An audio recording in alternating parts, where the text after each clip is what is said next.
Fernandes, dietro porta per Ale Faccin, studia il piazzamento dei compagni, poi riscarica per Pablo Najera, rimorchio per Faccin, traversa piena, tanto Compagno recupera la sfera, Compagno, Gnata lo chiude e poi Pippe gol, Felipe Fernandes, il tapin vincente.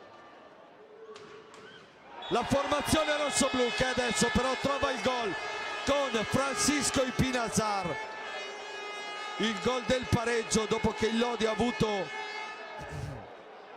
una serie di occasioni clamorose nell'ultimo minuto. Antonioni e Najera su tutte.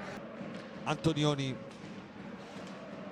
Najera per Fernandes, ancora Pablo Najera, l'accelerazione, la palla dentro e ancora Pippe gol, e ancora Pippe gol, sempre lui contro il Forte.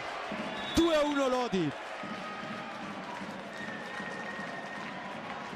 con Ipinazar ancora una volta che va via in mezzo a due, a tutti, e va a realizzare un grandissimo gol. 2-2 ancora Ipinazar, doppietta di Fernandes, doppietta di Ipinazar. Sta palla è entrato bene Davide Nadini, che adesso riceve, va in area, rigore per il fallo di Ipinazar che aggancia Nadini. Cartellino blu di Antonioni, parte Faccin, Ale Faccin, sono 5 su 5 dal dischetto, sono 12 in campionato.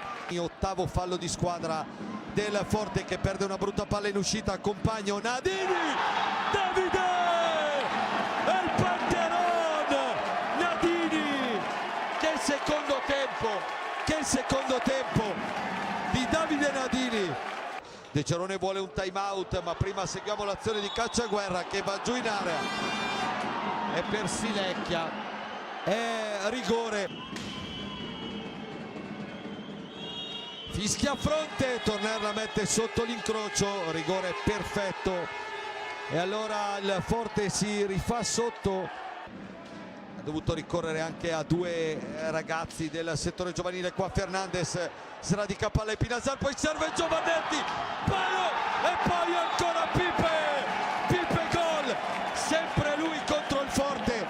12 in 17 partite al Forte, ma Forte che vedete continua a essere pericolosissimo non appena arriva dalle parti del portiere argentino, e poi arriva il gol di Lorenzo Beach Party, Giovannetti sull'ennesima invenzione di Pablo Najera.